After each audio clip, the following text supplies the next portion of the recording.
Hola, ¿qué tal? Buenos días, buenas tardes, ya son 12:47, domingo 18 de abril. Es un placer para mí estar otra vez conectado aquí con ustedes para que podamos estudiar juntos, darle continuidad a nuestro estudio de la primera carta a los tesalonicenses. Como recordarán, la semana anterior estábamos viendo dentro de lo que estudiábamos que en la iglesia de Tesalónica existían dentro de ella una diferencia entre algunos hermanos de la iglesia y algunas otras personas que estaban dentro del liderazgo de la iglesia. Y aquí podríamos empezar a cuestionarnos muchas cosas, ¿no? Es común que existan problemas dentro del grupo de personas. Hace rato me llamaba la atención que cuando nos estaba compartiendo David, nos decía que, pues, gracias a Dios no ha tenido diferencias con Rafa, ¿no? Que a pesar de que expresan, diferentes preguntas, diferentes situaciones, se dio cuenta de que él está queriendo aprender, no está queriendo contender. Y esto, si nos damos cuenta, es porque es algo difícil de que podamos tener en la vida de cada uno de nosotros, es la paz entre todos, ¿no? Es algo complejo. Y me gustaría que pasarles un dato que me llamó muchísimo la atención. En 1961, un grupo de científicos noruegos se dedicaron a hacer un estudio de la paz y de la guerra a lo largo de toda la historia de la humanidad. De la historia que se tenía registrada hasta ese entonces eran 6.560 años, ahorita ya deben de ser 6.600, ¿sí? Y decía dentro de su estudio que solo 292 años han estado libres de guerra. 292 de 6.560. Esto equivale más o menos al 4% de la historia que se tiene registrada. Y en este periodo había habido 14.531 guerras entre chiquitas y grandotas que estaban documentadas y aproximadamente unos 3.600 millones de personas habían sido asesinadas en las guerras. Obviamente, el número de mutilados y heridos no se podía calcular porque era inmenso. Entonces, a mí me llama mucho la atención cómo como seres humanos nos cuesta tanto trabajo el poder vivir en paz. El poder vivir en paz es algo que es complejo para nosotros los seres humanos. Y el día de hoy vamos a ver cómo el apóstol Pablo les da algunas indicaciones de cómo resolver sus problemas y poder vivir en paz y limar las diferencias que tenían dentro de la iglesia de Tesalónica. Y veremos cómo esto nos puede ayudar a nosotros a poder tener algunas herramientas para poder resolver dificultades que se puedan presentar en alguno de los grupos que pertenecemos, ya sea en la misma iglesia, en nuestro trabajo, en nuestra escuela, en nuestras familias.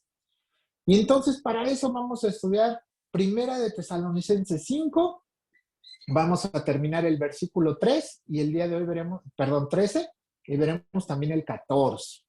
Entonces vamos a poner esta palabra de Dios a ver qué es lo que nos revela. Y el primer consejo que les da Pablo a los tesalonicenses está orientado para que una de las prioridades de los creyentes de la iglesia debe de ser buscar la unidad y la paz dentro de su comunidad. Y con esto poder evitar el conflicto entre ellos y evitar llegar a posibles separaciones dentro de la misma iglesia. Esto lo vemos en el versículo 13, donde les da la instrucción de vivan en paz los unos con los otros. Vivan en paz los unos con los otros. Y muchas veces nosotros confundimos la palabra paz o tenemos diferentes constituciones de la palabra paz. Muchas veces creemos que paz significa tranquilidad, ¿sí? Pero aquí en este contexto lo que nos está diciendo es evitar el conflicto, la lucha interna, ¿sí? La lucha entre ellos que había. Y aquí nos está invitando a no tener ninguna clase de conflicto o diferencia o tensión dentro de la iglesia. Ahora, nosotros somos parte de una iglesia. Y la pregunta sería, ¿es fácil vivir todos en paz dentro de una iglesia? ¿Ustedes qué opinan? Levanten la mano los que crean que es bien fácil porque somos cristianos y leemos la Biblia y somos bien estudiosos. Ya por ahí me están diciendo que no. Ok, ¿alguien más quiere? No, nadie dice que sí es bien fácil. Ok, pues no. La verdad es que no es fácil. Recordemos que todas las iglesias tienen tendencias a ser imperfectas. Héctor, Si ustedes, sí, eh, cuando estuve en el ejército, hace mucho, ajá, ajá, había una gran frase a la entrada del batallón, donde presté mi servicio. Y decía, si quieres la paz, prepárate para la guerra. sí, ¿verdad? Eso era común, de hecho es común en varias milicias. Supongo que en varios ejércitos lo tienen como algo que es importante para ellos. Y sí, nos tenemos que preparar, ¿no? Entonces, estábamos con que es difícil, ¿no? Es difícil porque vivimos en una sociedad de personas imperfectas. Cada uno de nosotros cuando busca de Cristo es porque realmente nos damos cuenta de que somos completamente imperfectos y tenemos dificultades en nuestra vida en cada cosa que hacemos. Entonces es cómo queremos que las iglesias sean perfectas si somos personas imperfectas de esa iglesia. Es decir, no podemos tener una iglesia perfecta. ¿Sí? Entonces, considerando que nuestra iglesia no es perfecta y que está llena de personas que tenemos dificultades, que hemos tenido problemas a lo largo de nuestra vida, ¿qué haremos para poder vivir en paz? Porque a mí me llama la atención cómo desde pequeños una tendencia de la naturaleza humana es vivir en conflicto, pelear, ¿sí? Si nos ponemos a analizar un poquito la historia hasta que misma que viene en la Biblia, ¿sí? Los dos primeros hijos de Adán y Eva, uno mató al otro, se puso a pelearse entre ellos. Y toda la historia del pueblo de Israel ha sido que vivían en guerra. Entonces, es algo que es muy común, luchar entre ellos. Y quizás nuestro primer instinto, en lo perdón, y lo que pudiéramos tomar como referencia es el cómo podemos resolver cada uno de nosotros nuestros problemas. ¿Cómo lo podríamos hacer? Y la primera referencia que tendríamos y a la que todo mundo voltea es nuestra familia de origen. Y es cómo se resolvían los problemas en nuestra familia de origen. Y para empezar, ¿se resolvían los problemas en nuestra familia de origen? Porque muchas veces existen diferencias dentro de las mismas familias que llevan años teniendo problemas entre ellos y otros más son escondidos en el closet donde nadie los vea y no se vuelve a hablar de ellos absolutamente nada en nuestra vida. Y nos damos cuenta que hay familias, ¿sí?, que están completamente separadas, que uno no puede ver al otro, a pesar de que sean hermanos, a pesar de que sean padres, a pesar de padres con hijos, cuñados, vecinos, o sea, no es posible tener eso, ¿sí? Muchas veces también a lo mejor para evitar esos problemas podríamos decir, bueno, yo conozco una persona que es muy inteligente, sabe un montón de cosas, tiene un montón de libros en su casa. Yo creo que él nos puede dar una buena guía de cómo resolver las diferencias, ¿sí? Y otras más pueden llegar a acuerdos para que no existan problemáticas. Pero muchas de esas problemáticas se solucionan dentro de las familias o dentro de los grupos por imposición. No es porque realmente se llegue a un consenso, sino que es como yo soy el que mando, yo pongo qué es lo que se tiene que hacer y los demás se aguantan, ¿sí? Y eso es muy común en las familias mexicanas, dependiendo de quién sea el dominante. Muchas familias tienden hacia el machismo y muchas tienden hacia el feminismo. Entonces, muchas familias se hacen lo que la matriarca diga y en otras se hace lo que el patriarca diga, sin importar si está bien, si está mal o si los demás están de acuerdo. Simplemente se hace porque fulanito dijo que se tenía que hacer. Y bueno, eso es lo que nosotros vivimos en nuestra día a día. Y entonces, ¿qué opción podemos tener realmente para poder aprender a resolver los problemas? para poder vivir en paz, que esa es la instrucción que le estaba dando Pablo a los de Tesalónica. Vivan en paz los unos con los otros. Y bueno, pues a lo mejor lo que podemos empezar a hacer, pues es empezar a buscar aquí, ¿no? Aquí, ¿qué dice la Biblia respecto a la paz? Y ahí nos veo buscándolos en todos lados donde diga paz, y vamos a la concordancia y estamos busque y busque, y de repente no le agarramos mucho la onda. Pero entonces, algo que a lo mejor muchos de nosotros se nos olvida, es que nosotros pertenecemos a una tradición anabautista. Y uno de los preceptos, uno de los pilares, uno de los conceptos más importantes dentro de nuestra denominación es la paz. Y eso nos dice que la paz la podemos lograr mediante la reconciliación. ¿Y alguien me podría decir por ahí qué significa reto? Sí, a la iglesia que pertenecemos. ¿Alguien por ahí quiere levantar la mano y decirme? A ver, por ahí ya vi una mano levantada, Viane. Reconciliación total. Reconciliación, fíjense bien, lo tenemos hasta en el nombre de nuestra iglesia y todavía estamos diciendo, oh, ¿cómo vamos a poder hacer las cosas en paz? Pues por medio de la reconciliación, ¿sí? Y entonces tenemos que empezar a ver, a estudiar la Biblia, qué dice respecto a la reconciliación. Y lo primero que podemos encontrar es, por ejemplo, en Efesios 4:3, nos dice, hagan todo lo posible por mantenerse unidos en el espíritu y enlazados mediante la paz. Pero fíjense bien, ahí hay algo que nos está diciendo que tenemos que hacer. Nos está diciendo que tenemos que hacer algo muy específico. Dice, hagan todo lo posible. No les está diciendo siéntense y esperen. Vayan y esperen a que otra persona venga y se lo solucione. No les está diciendo que esperemos, nos está diciendo que pongamos manos a la obra para lograr la paz. Si nosotros tenemos una tendencia a algo, tenemos que luchar contra ello. Todos y cada una. Yo les he encontrado que tengo una cierta tendencia a las plumas verdes, por eso compro estas de varios colores para no robarme la de todos ustedes con el verde, ¿sí?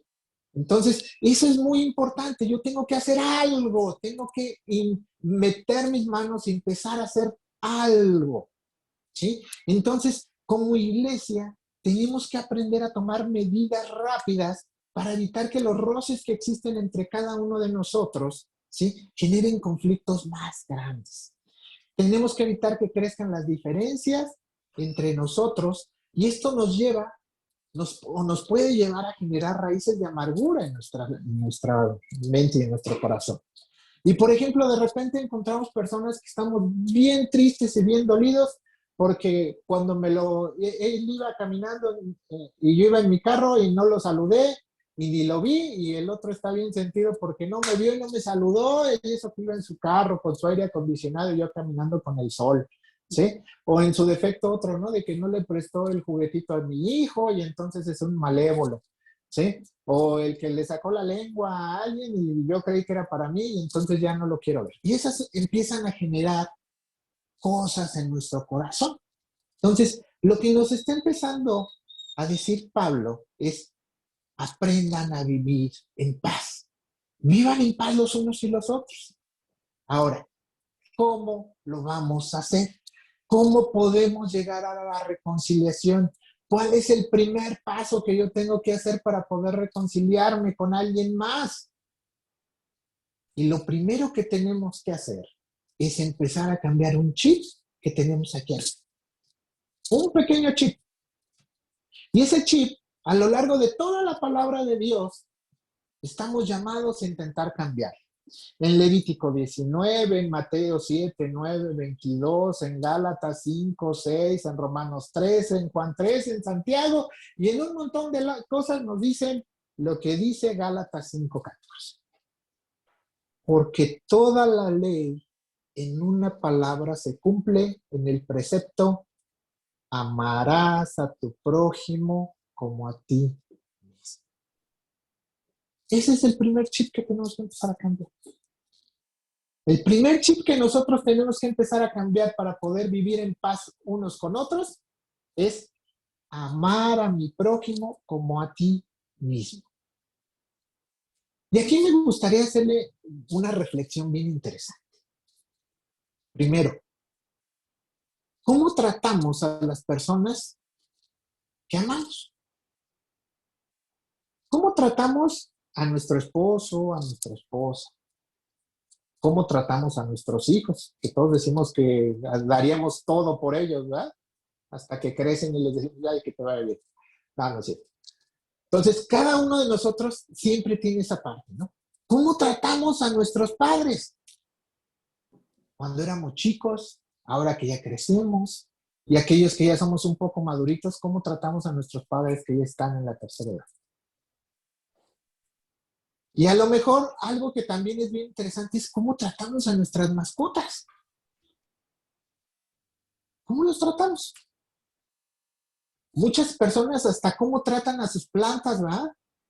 Les cantan, les hablan, cuidan de ellos, les echan sus cositas, a los pescaditos también los cuidan y les lavan la pecera y se pegan como 20 horas lavándole las peceras y les cambian el agüita y ya, y les salieron unas bolitas, vamos a ir con el doctor a que me dé medicina y así, sí o no, tratamos así a las personas y a las cosas que queremos, ¿sí?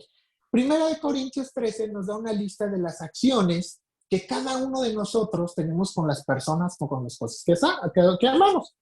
Empezamos a ser pacientes, bondadosos, no somos envidiosos con ellos, no somos arrogantes con ellos, ¿sí? No tomamos en cuenta cuando nos contestan mal, ¿verdad? No nos sentimos mal cuando nuestro hijo, nos dice, no, nos dicen que no algo, ¿verdad? No nos sentimos, ¿sí? Todo lo esperamos, ¿sí? Todo lo soportamos. Esas son algunas características. Y entonces, aquí la situación es, lo que nos está diciendo entonces Pablo es que yo tengo que ser paciente, bondadoso, no tener envidia, no ser arrogante, no tomar en cuenta el mal que me hicieron, que pesar de que me sacaron la lengua, porque todo lo espero y todo lo puedo soportar por amor a mi hermano con el que me congrego en la iglesia. Y esto es bien fácil, seguramente. Pues no, la verdad es que es muy difícil. Y es más difícil hacerlo dentro de una comunidad de fe. Estamos hablando de que, primero que nada, tomar esas formas de actuar es una decisión. Yo tengo que estar completamente convencido que lo tengo que hacer. Si no está eso en mi corazón y en mi mente, por más que me lo digan y por más que lea la Biblia y por más que me den libros sobre el anabautismo o cosas por el estilo, yo no lo voy a entender. ¿Sí? Tiene que estar en mi mente, tengo que ponerlo en mi corazón y poder empezar a hacer algo al respecto. ¿Y por qué es tan difícil hacerlo dentro de una comunidad como la iglesia? Pues para empezar, a la mayoría podríamos decir, pues es que ni de mi familia son, ¿sí? Algunos ya son de la familia, entonces sí son de la misma familia, pero bueno, ¿sí? Entonces, empezamos a ver un montón de diferencias, ¿sí? Son personas que son completamente diferentes a nosotros. Son personas que vienen de diferentes contextos completamente de nosotros. Son personas que han sido educadas completamente diferente a nosotros. Son personas que tienen una forma de pensar completamente diferente a la mía, ¿sí? Y aparte de eso, muchas veces contamos con poco tiempo para realmente conocernos y poder desarrollar una clase de relación en la cual yo pueda ser realmente un hermano, así como el dibujo que pusimos hoy, ¿no? Donde estaban todos abrazaditos, todos bien bonitos. Es difícil, porque no tenemos ni el tiempo y hay muchas cosas que nos hacen que seamos diferentes. Pero cuando usted y yo logramos esa paz en nuestra comunidad, esa paz adentro de la iglesia, eso puede ser un pretexto increíble para poder enseñarle el evangelio a otras personas. Tómalo en cuenta, así como una notita. Si yo puedo hacer esto, seguramente yo le puedo enseñar eso a otra persona y lo va a notar. Y ahora sí, entonces, ¿por dónde empiezo? Ya vi, tengo que cambiar el chip, pero dice que no nada más es de pensarlo, sino que ahora tengo que empezar a hacer cosas. Tengo que empezar a hacer cosas diferentes. ¿Sí? Y vamos a ver que en el versículo 14, Pablo nos hace un llamado a los creyentes, y especialmente a la iglesia de Tesalónica, para que aprendan a cuidarse entre ellos mismos. Empezar a cuidar al otro. Yo tengo lo primero que tengo que empezar a hacer, es cambiar mi chip, saber que soy diferente, decidirlo en mi mente y en mi corazón, y empezar a hacer algo por cuidar a Brian. Porque Brian y yo muchas veces nos peinamos igual. ¿Sí? Y de repente tengo que empezar a hacer cosas importantísimas para cuidar a Arturo, porque él y yo usamos lentes todo el año. ¿Sí? Y luego tengo que empezar algo a hacer porque a Jacaranda le gustan igual los perritos que a mí. ¿Sí? Entonces, tenemos que empezar a tomar decisiones y empezar a hacer cosas por el otro. Empezar a cuidarlo de una manera fraternal.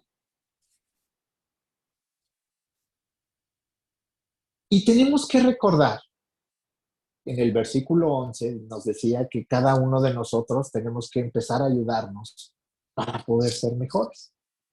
¿Sí? Yo, de la manera en que yo puedo crecer para mejorar dentro de mi relación con Cristo, es por medio de mis hermanos. Si lo busco yo como el llanero solitario, ahí me van a hallar, no voy a llegar a ningún lado. Tengo que hacerlo en compañía de ustedes, cuidándolos a ustedes y recibiendo el cuidado de ustedes. Y de eso se trata el asunto, ¿sí? Entonces, normalmente dentro de la iglesia no sabemos la historia completa tampoco de las personas ni de los miembros de la iglesia. Y muchas veces no entendemos su forma de actuar porque no conocemos esa historia. No supimos si, por ejemplo, yo no saludo a las personas porque tengo un problema muy fuerte visual, ¿sí? Y yo tengo que ir completamente concentrado en mi carro para poderme no chocar, entonces yo no puedo poner atención en otras cosas, ¿sí? O a lo mejor yo uso unos lentes que de nada más puedo ver en medio y de los lados no veo nada, se ve borroso, entonces toda la gente que yo veo a un lado es borrosa para mí, ¿sí? O a lo mejor de repente el día que saqué la lengua fue porque me cayó algo en la boca y estaba escupiendo y el otro pensó que le estaba sacando la lengua al otro, ¿sí? No sabemos, no sabemos cuál es nuestro contexto y nuestra historia y por qué yo caigo en esas situaciones y por qué yo caigo en esas diferencias con las otras personas. Entonces vamos a ver qué es lo que dice Pablo en el versículo 14 en cuanto a cómo podemos empezar a tener ese cuidado de los otros hermanos que están dentro de la iglesia.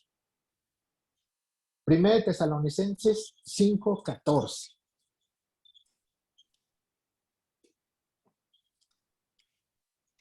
Les exhortamos, hermanos, a que amonesten a los indisciplinados, animen a los desalentados, sostengan a los débiles y sean pacientes con todos.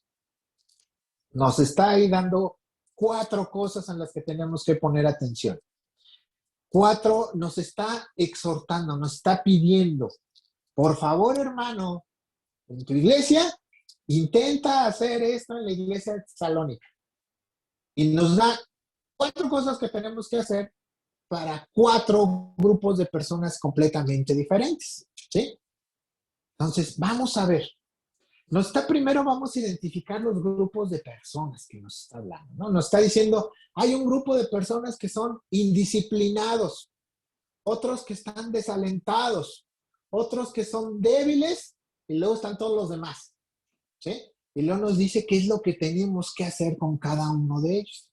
Entonces vamos a analizar cada uno de esos grupos y vamos a ver lo que nos está diciendo el apóstol Pablo que debemos de hacer con cada uno de ellos. Y la primera exhortación que nos dice es, amonesten a los indisciplinados. En algunas otras traducciones dice perezosos, en otras más dice desordenados, ¿sí? Y bueno, ahora vamos a ver. Indisciplinado, perezoso o desordenado. Nosotros tenemos conceptos diferentes en nuestro lenguaje, ¿verdad? Es completamente personas diferentes. En el mío Una dice persona, ociosos. ociosos, fíjense, Ociosos. ociosos. Ujú. Entonces ya le sumamos indisciplinado, perezoso, desordenado, ocioso. Y cada uno es completamente diferente para nosotros. Pero vamos a entender qué es lo que quería decir Pablo cuando usó la palabra que fue traducida de esa forma y podamos entender. La palabra que él utiliza para indisciplinados o desordenados o perezosos o como diga, ¿sí? Es una palabra que en griego nos indicaba que son personas que efectivamente son flojas, son ociosas, que se rebelan a la indisciplina y que no tienen orden en su vida. Fíjese todo lo que nos está diciendo. Son personas que acostumbran ser ociosas, son perezosas, se rebelan a la disciplina y no les gusta el orden normalmente, no están en orden. Son personas que no tienen un orden en su vida. Si lo pudiéramos poner así más fácil, son personas que no tienen un orden. Ahora, vamos a analizar el contexto de la gente de Tesalónica. ¿Qué está pasando allá? ¿Sí?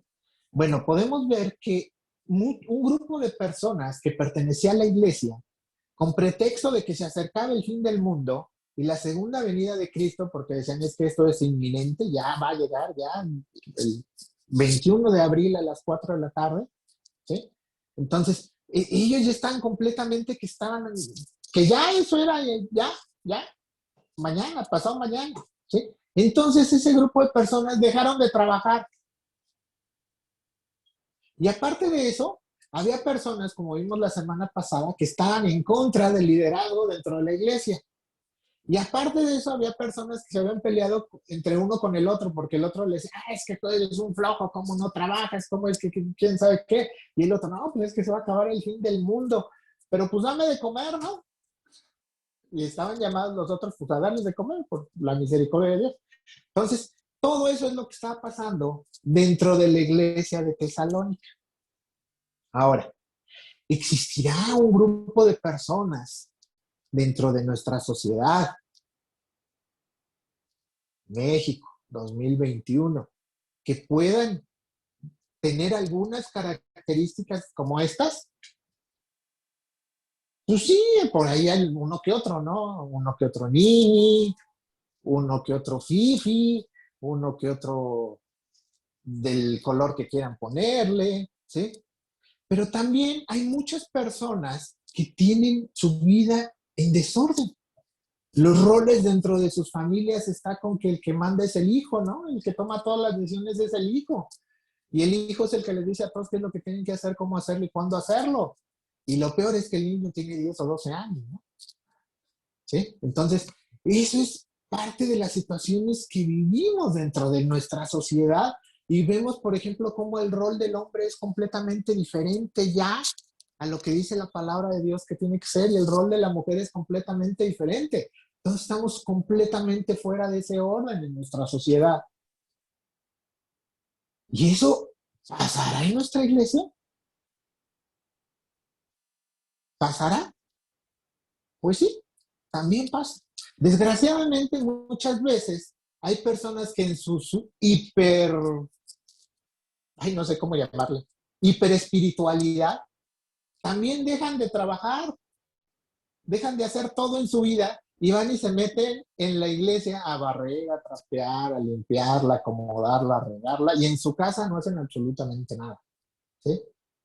Entonces también existen ese tipo de cosas dentro de la iglesia. Y muchas veces es porque dicen, es que yo tengo un llamado a la limpieza, ¿sí? O muchas veces otras es porque a lo mejor alguien le dice, no, tú me tienes que ayudar porque si no te vas a condenar y te vas a ir al infierno, ¿sí? Algún líder le está diciendo ese tipo de cosas. Entonces también existen dentro de la sociedad, dentro de nuestras propias iglesias, en campo real no, ¿eh? En campo real eso no existe, acuérdense, ¿sí? En otras, lejos, ¿sí? Entonces, ¿qué es lo que tenemos que hacer con ellos? ¿Qué es lo que tenemos que hacer con ese grupo de personas? Ya sea que estén en nuestra familia, en nuestro trabajo. Ah, ¿verdad? También en nuestro trabajo habrá el que hace como que trabaja. Sí, ¿verdad? Todos empezaron a reír. Sí, en nuestro trabajo también hay gente que hace como que trabaja. Ah, y también los que estudian como que estudian, ¿verdad? Hacen como que van a la escuela. Entonces, es bien interesante. ¿Qué tenemos que hacer con esas personas? Dice la palabra de Dios, el apóstol Pablo, dice, amonéstenlos. Pero ¿saben qué?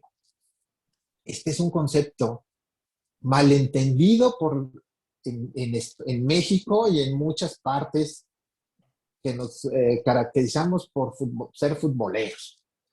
Cuando nos dicen que amonestemos a alguien, es que van y se paran enfrente de él con autoridad, les empiezan a gritar, les empiezan a decir qué tienen que hacer, y casi les dicen, váyase por allá y no me rezonen.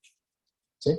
Bueno, no, la palabra que utilizaba aquí Pablo para entender el concepto de amonestar nos indicaba que deberíamos de hablar y aconsejar a esa persona.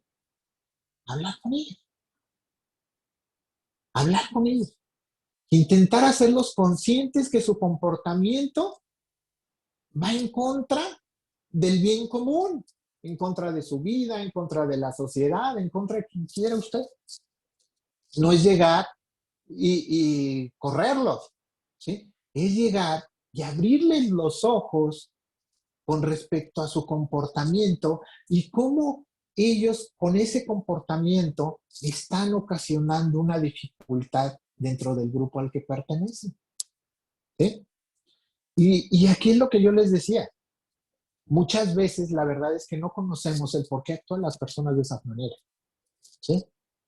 Muchas veces esas personas actúan y hacen esas cosas sin en verdad ponerse, no se dan cuenta que su actuar daña a alguien más. ¿Sí? Y viven sin medir las consecuencias de lo que están haciendo. Y eso es muy común. ¿Sí? Es muy común. Entonces, ¿qué es lo que tenemos que hacer? ¿Qué es lo que nos está llamando aquí Pablo a hacer? Es amonéstalo. Habla con él en amor. Dile, oye, ¿sabes qué? Tu comportamiento no es adecuado. Te va a llevar a tener dificultades. ¿No te has fijado que has tenido dificultades? Algo así, en amor, no con poder, no amenazándolo, no haciendo cosas que los pueden lastimar. Simplemente exhortándolos a que cambien su forma de comportarse por medio de hablarle a su intelecto.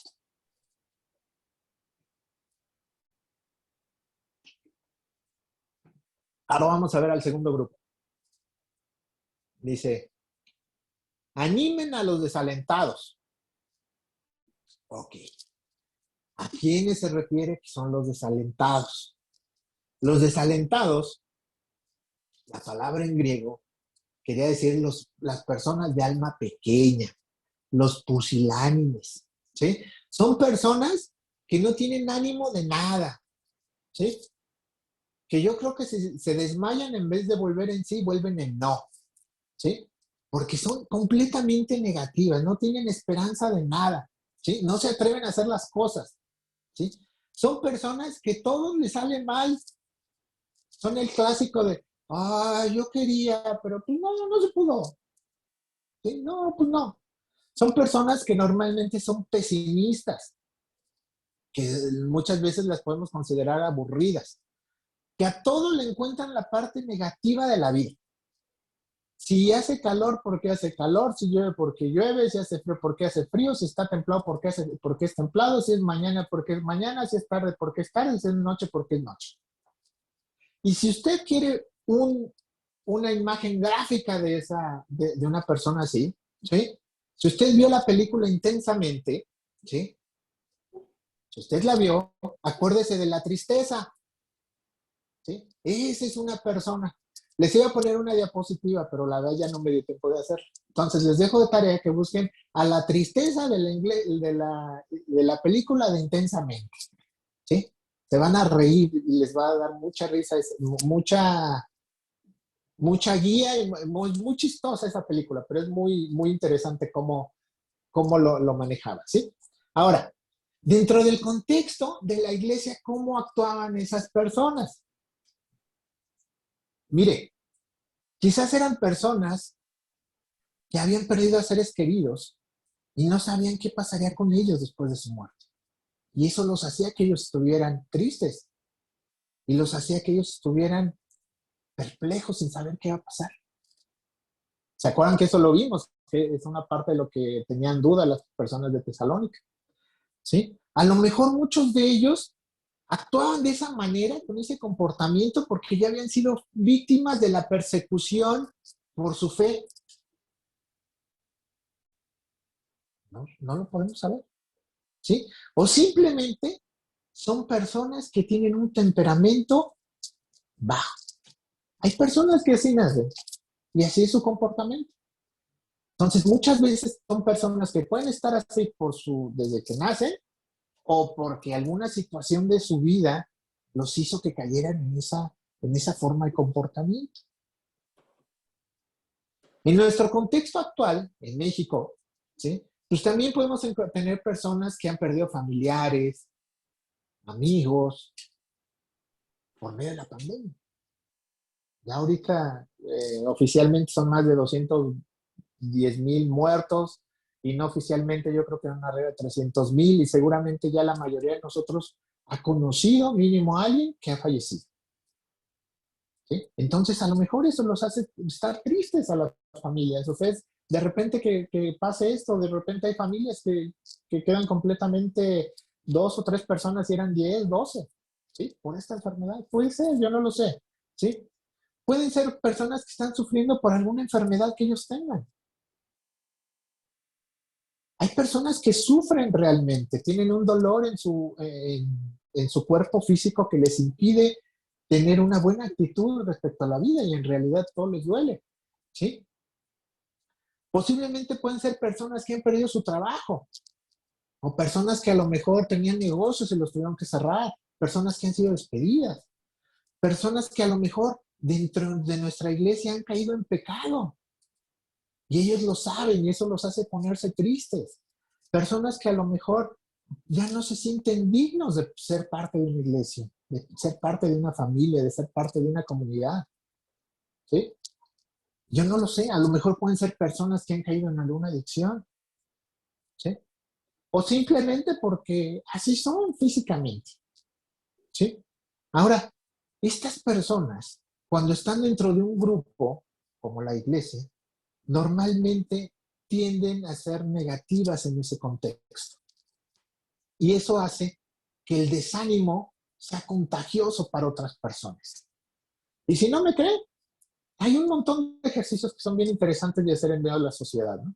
Está el clásico que uno llega a un grupo de personas y se pone uno a ver arriba y está uno viendo para arriba y al rato todo el mundo está viendo para arriba y no saben ni qué están buscando, pero todos están viendo para arriba, ¿sí? Entonces también no falta el que llegue a un grupo en comunidad y diga, no, es que nos están inyectando chips en la vacuna, yo no me la voy a poner, y ve al Maussan, que quién sabe qué, y hasta la foto con un dedo y un microchip y un nanochip, y no, y ya toda la iglesia va a decir, no, no, sí es cierto, no hay que ponerse la vacuna, ¿sí? Entonces, son personas que su desánimo hace que sea contagioso, ¿sí? La apatía puede hacerse presente dentro de la iglesia y de la comunidad. Son personas con el clásico, ay, ¿para qué hacemos eso? ¿Para qué hacemos el estudio si nadie entra? Ay, ¿para qué hacemos la fiesta de cumpleaños? ¿Quién sabe qué? Nadie va a ir. Siempre somos los mismos, los 5, siempre los mismos, somos los mismitos, todos los demás ni van. ¿Para qué lo hacemos? ¿Sí? Vamos a hacer una campaña para regalar Biblias. Aquí ni las leen. ¿Sí? Entonces, puede llegar a que ocasionen apatía dentro de la iglesia. Y bien puede ser también porque hay personas que pertenecer a ese grupo no les gusta y están ahí porque los mandó su mamá, ¿sí? O porque si no se va a pelear su novia o el novio o mi esposa y no están a gusto y están ahí a fuerzas y son gente apática, ¿Sí? Bueno, ¿qué es lo que nos dice Pablo que debemos de hacer con esas gentes? ¿Sí? La palabra que nos dice es anímalos, aliéntalos, ¿sí? Ayúdales a aliviar su dolor y sufrimiento. Si están sufriendo de una situación porque tienen problemas de salud, pues ir y orar por ellos. Si tienen un problema de trabajo, pues ir y ayudarlos de alguna manera. Si tienen algún problema de otra índole, intentar ver qué puedo hacer yo para ayudarle a esa persona, ¿sí? Si es una onda así como que están tristes por desánimo, pues recordarles que ya son hijos de Dios, ¿sí? Recordarles que Él tiene el control absoluto de nuestras vidas, ¿sí? Consolarlos y ponernos junto con ellos sin hacer nada, simplemente escucharlos, estar con ellos, ¿sí? Empezar a darles una fuerza emocional. Y pasamos al tercer grupo de personas.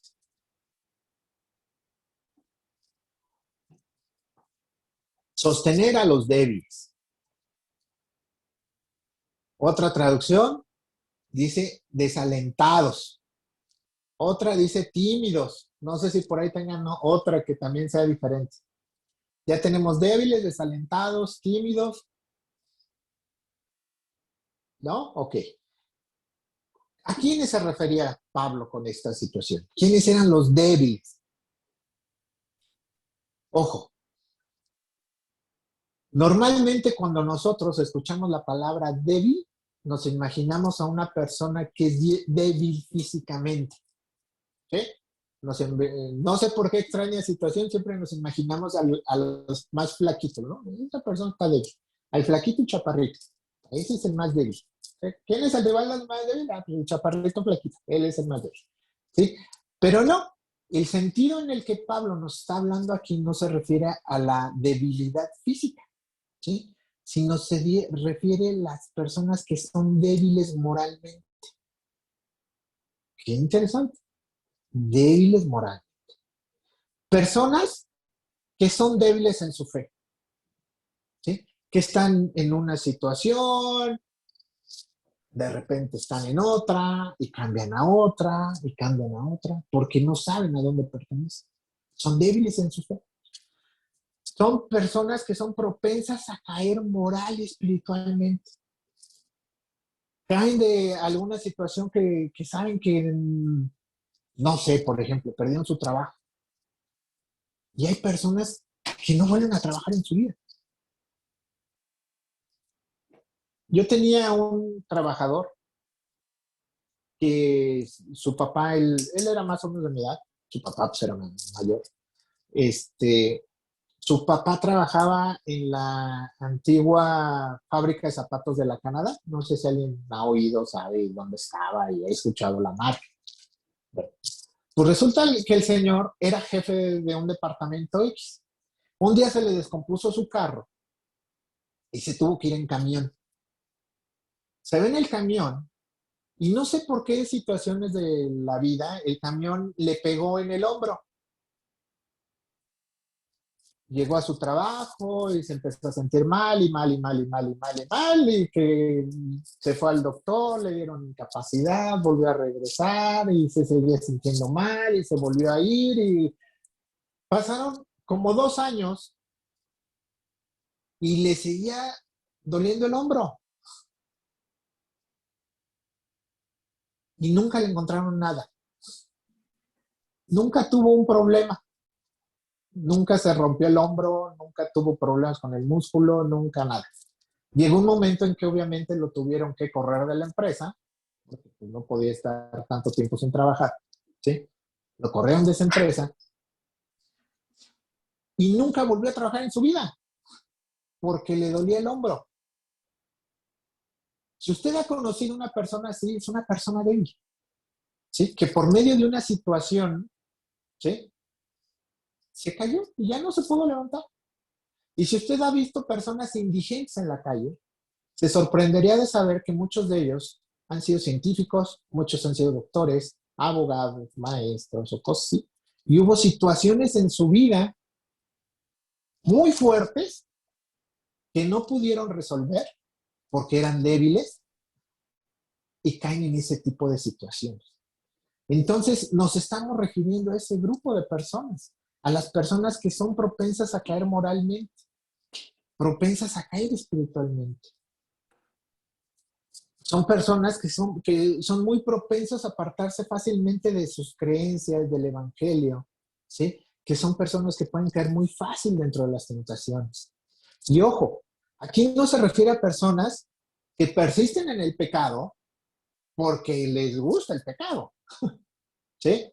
O sea, no es el que estoy con mi secretaria porque soy débil, no, estoy con mi secretaria porque me gusta estar con mi secretaria, ¿sí? O cosas por el estilo. Tenemos que hacer una diferencia muy importante ahí, ¿sí? Entonces, son personas que están conscientes de su debilidad, pero que una y otra vez caen y caen y caen. Son personas que intentan por todos sus medios, a su alcance, salir de la situación en la que están, pero siempre regresan a donde están. Y desgraciadamente este tipo de personas son comunes en nuestra sociedad, son comunes en las iglesias y son comunes en todo el mundo. Son personas que normalmente, como les decía hace rato, son personas que muchas veces caen en la indigencia, son personas que muchas veces caen en el alcohol, son personas que muchas veces caen en las drogas, son personas que caen en la pornografía, son personas que caen en la sexualidad desenfrenada. Son personas que no pueden controlarse. ¿Y qué es lo que tenemos que hacer con ellos? ¿Qué es lo que nos dice Pablo que tenemos que hacer con esas personas débiles? Utiliza la palabra sostenerlos. Pero ¿cómo es sostener a una persona? ¿Qué es eso? La palabra se refiere a supervisarlos, a ayudarlos a lidiar con esa situación que les causa conflicto.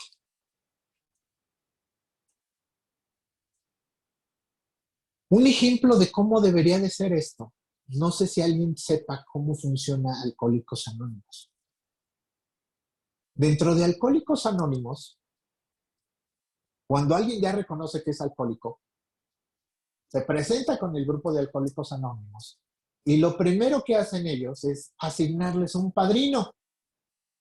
Alguien que va a estar al cuidado de ellos en cualquier momento y a su disposición las 24 horas del día para poder escucharlos.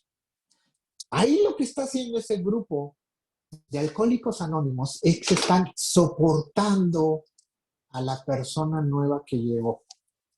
A esa persona le están dando, lo están sosteniendo. Imagínense cuando, como dirían en mi pueblo, lo están canchando, ¿sí?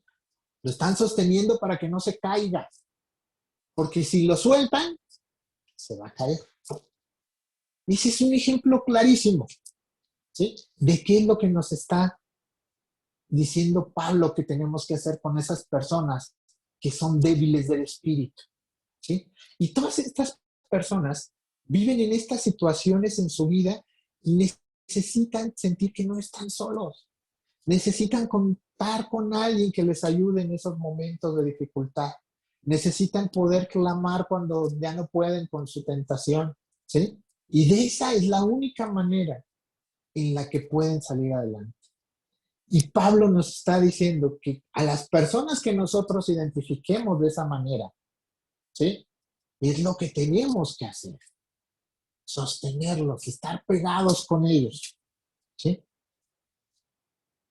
Pero bueno, también tenemos que ser bien sinceros que muchas veces ese tipo de personas nunca hacen saber su necesidad.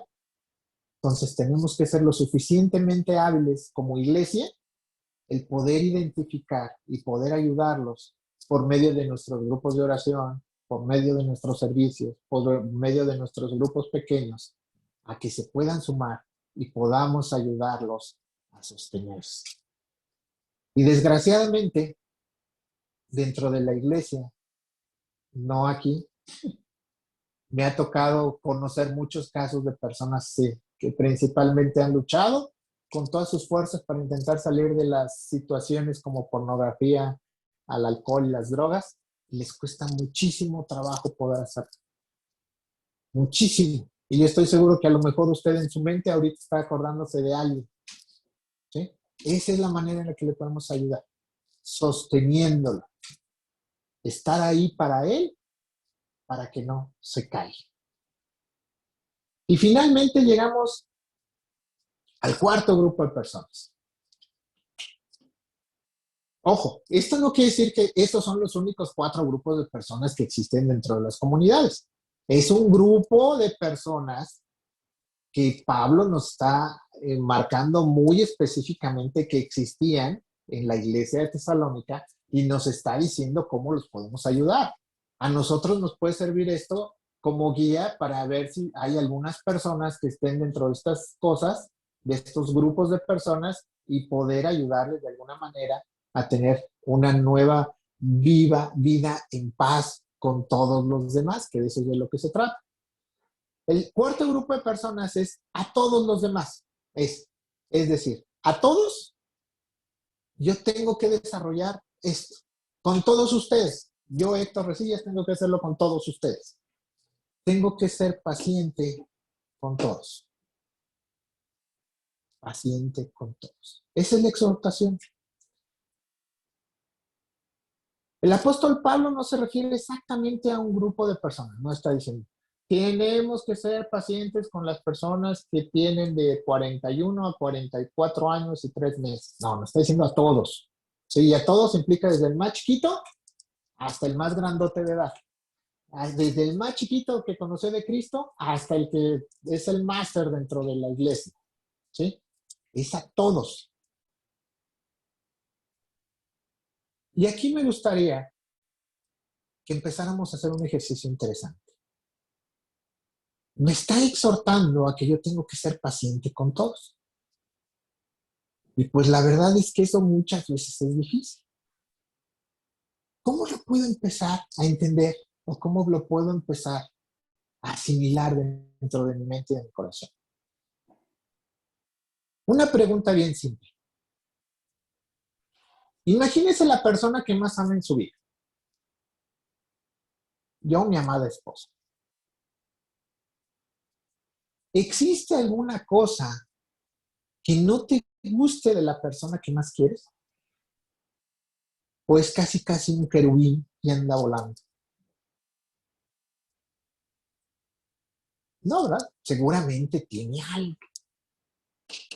No sé, si es de nuestra pareja, pues, no sé, a lo mejor deja la toalla tirada en el baño y se apesta, o no se come toda la comida, o me roba de mi plato.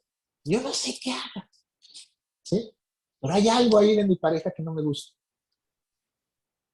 Si es de nuestros hijos, nuestros hermosos y adoradas querubincitos, ¿sí?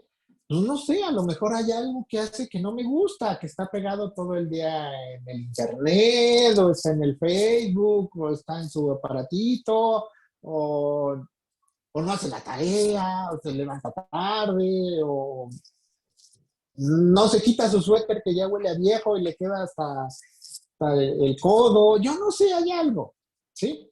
De nuestros padres, pues sí, también, ¿no? A lo mejor, si yo me pongo a ver, pues había muchas cosas que no me gustan de mi mamá.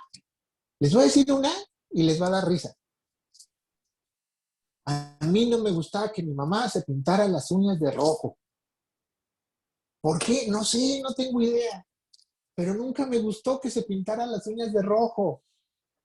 Y es en serio, o sea, esto no es broma, es en serio. A mí no me gustaba que se pintara las uñas de rojo. Hasta la fecha no me gusta cuando las mujeres traen pintar las uñas de rojo. ¿Por qué? No sé. Algo hay en mi psique que todavía no lo encuentro, pero yo tengo un problema con las mujeres que se pintan las uñas de color rojo. ¿Sí? Así como con las plumas verdes, ¿se acuerdan? Entonces, algo está así. Algo había de nuestros papás que no nos gustaba cuando éramos chicos. Algo a lo mejor el día de hoy lo está haciendo mis padres, ya que son personas de la tercera edad, que a lo mejor no me gusta. No sé qué es. ¿Sí? Alguna maña que tiene nueva, yo no lo sé. Y seguramente eso nos pasa en todas las relaciones que tenemos. en nuestra casa, en nuestro trabajo, en nuestra escuela, siempre hay personas que hacen algo que no nos gusta. Siempre. ¿Sí? Desde cómo se sienta, la música que escucha, el vecino de la computadora de al lado le gusta la cumbia y yo la odio, ¿no? El reggaetón. ¿Sí? Yo no sé, hay algo que no nos gusta de que está al lado. Siempre, siempre hay algo que no nos gusta. ¿Sí? Pero el ejercicio es, ¿qué hacemos con las cosas que no nos gustan de las personas que amamos?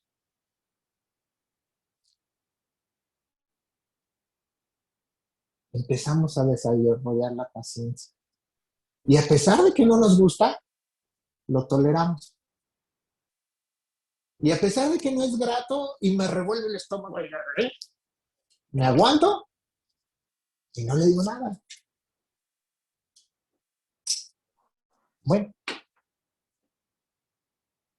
entonces si eso pasa en todos los lugares, si eso pasa con las personas que más quiero, si eso pasa con mis hijos, con mi esposa, con mis padres, con mi perro, con mi gato, oye, ya vimos que el perro que tanto ama Marisol lo mordió, no por eso le va a quitar de le va a retirar el habla, ¿verdad? Pues no. Entonces, ¿qué tenemos que hacer? ¿Sí? Porque muchas veces pensamos que ese tipo de situaciones no las tenemos que soportar dentro de la iglesia? ¿Por qué tengo que soportar a esta persona que usa la camisa rosa, que se pone, y no me gusta a mí el rosa? ¿Sí? ¿Por qué? ¿Por qué? Se nos olvida que cada uno de nosotros somos personas imperfectas, que tenemos tendencia al pecado, ¿sí? Entonces no podemos pensar que todas las personas de nuestra iglesia son perfectas, ni mucho menos, porque nosotros no somos perfectos. Y algo que yo voy a hacer seguramente le va a molestar a alguien.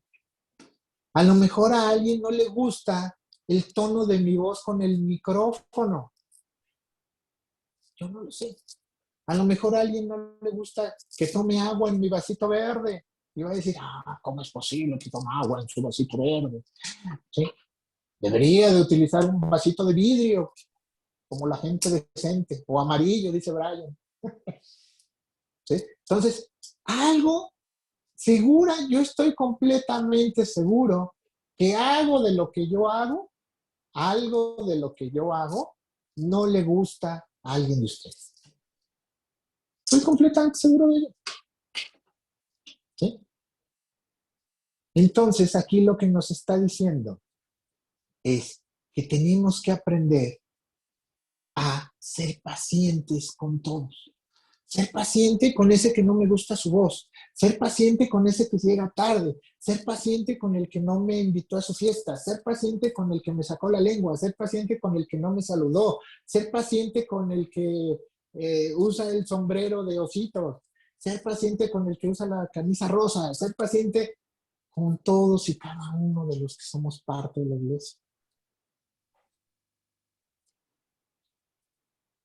No debemos de olvidar que cada uno de nosotros fuimos llamados a pertenecer a esta comunidad. No a cualquiera. A Dios le plació que fuéramos parte de esta. ¿Sí? En donde con la ayuda de todos los demás, yo estoy llamado a crecer en mi vida espiritual, a irme perfeccionando poco a poco, ¿sí?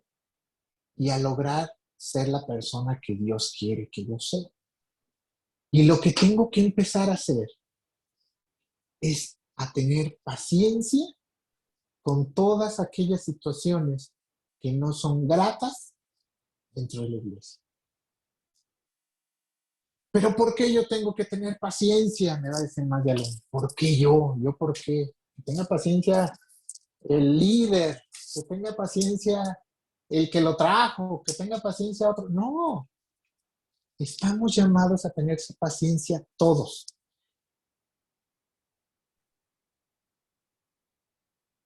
¿Sabe por qué? Porque tenemos que recordar la paciencia que Dios nos ha tenido de cada uno de nosotros. Tenemos que recordar cuántas veces hemos hecho cosas que no son gratas a Dios.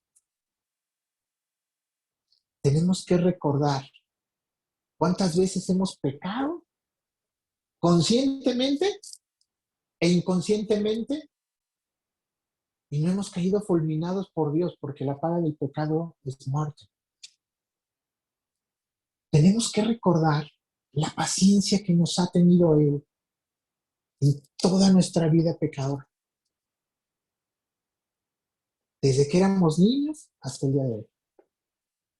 Tenemos que recordar la paciencia que Dios ha tenido, aunque muchas veces lo negamos. Tenemos que recordar la paciencia que tiene que ha tenido y que tiene y que tendrá, porque sabe que yo voy a seguir pecando de aquí hasta la eternidad, hasta que esté con Él. Y Él me ha tenido tanta paciencia. Ha hecho cosas increíbles por mí. Ha hecho cosas maravillosas. Me ha sostenido cuando yo no he podido. Me ha animado cuando yo estoy triste. Ha cambiado mi forma de pensar. Y gracias a Dios me está permitiendo vivir en paz con todos mis hermanos. Eso es lo que Él ha hecho por mí. Porque Él me ha tenido paciencia. Ese amor de Dios ha sido tan grande para mí. Y esa paciencia ha sido tan grande que estuvo dispuesto a mandar a su Hijo a morir por mí, por todos mis pecados, por todas esas cosas que yo he hecho malas. Y en ningún momento me ha reclamado. Desde el día que conocí a Cristo hasta el día de hoy, llevo ya casi 11 años, no he visto más que su misericordia en mi vida. Y me ha hecho ser consciente de la misericordia que tuvo desde antes que yo naciera. Y me hace darle gracias por la misericordia y la paciencia que me tiene hoy, aquí, en medio de cada uno. Cuando yo me acuerdo de esas cosas, yo tengo que empezar a ser paciente con el que llega tarde, con el que no me habla y no me saluda, con todos mis hermanos. Porque comparado la paciencia que él me ha tenido con la paciencia que me pide, es nada. Y ese es el consejo que les está dando Pablo a la iglesia de Tesalónica para que puedan vivir en paz. Entonces, mi hermano, si tú quieres vivir en paz, empieza a practicar la paciencia, empieza a sostener al débil, empieza a animar al desalentado y empieza a amonestar en amor al indisciplinado. Vamos a orar. Amado Padre, en esta mañana te doy gracias por toda la paciencia que me has tenido, Señor. Por toda esa paciencia que has tenido a lo largo de toda mi vida, Señor. Por esa paciencia que has tenido en medio de mis debilidades, en medio de mis pecados, en medio de tantas situaciones que no han sido gratas a tus ojos, Señor. Ayúdame a mí y a cada uno de mis hermanos, Señor, a que podamos desarrollar esa paciencia el uno por el otro, Señor. Porque sabemos que somos imperfectos, Señor. Sabemos que cada uno de nosotros, sin querer, puede dañar a alguien más, Señor. Ayúdanos a tener paciencia, Señor, con otros. Gracias, Señor, por tu palabra que nos enseña cómo podemos vivir en paz los unos con los otros, Señor. Gracias porque aparte de la paciencia nos das la indicación de que podamos sostener al que no puede estar él solo, Señor. Ayúdanos a sostener a esas personas que no pueden solas, Señor. Ayúdanos a animar a aquellas personas que están sufriendo por enfermedad, por pérdida, por cualquier situación que sufre su corazón, Señor. Ayúdanos a poder tener palabras de ánimo y actitudes de ánimo hacia ellos, Señor. Te pido también, Señor, que me des palabras de sabiduría, Señor, para poder platicar con aquellas personas, Señor, que están haciendo cosas que no son gratas a tus ojos, Señor, y que les pueden perjudicar a ellos, a sus familias y a los grupos a los que pertenecen, Señor. Ayúdame a poder llevarle palabras de sabiduría que los hagan comprender de su equivocación, Señor. Ayúdame a tenerles paciencia a todos ellos, Señor. Por amor a ti, por agradecimiento, por la paciencia que tú me has tenido, pongo este tiempo en tus manos, Señor. Gracias en el nombre de tu Hijo Jesús. Amén y amén.